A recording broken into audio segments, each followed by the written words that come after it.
Welcome to another episode.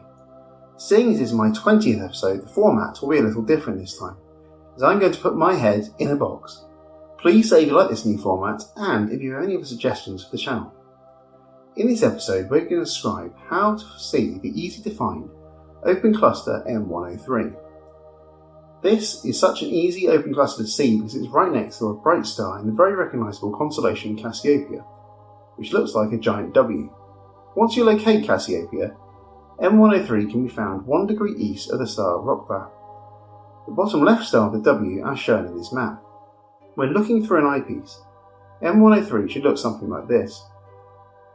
In a pair of binoculars, it will look like a faint fuzzy patch, and with a 4-inch telescope the 4 brightest stars of the cluster will be visible. However, while larger telescopes resolve even more stars across this cluster, it will also make it harder to make out M103 from the background stars, due to the cluster being quite loose. Here is a stacked image which I think shows off this cluster nicely. As you can see, it is a very loose cluster.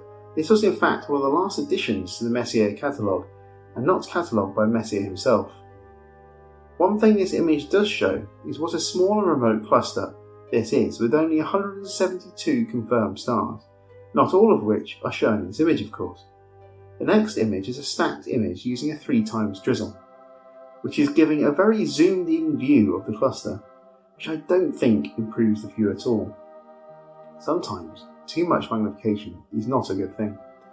Well, that's it for another episode. Please comment if you have any questions, like if you enjoyed the video, and subscribe for more astronomy videos. Goodbye and clear skies.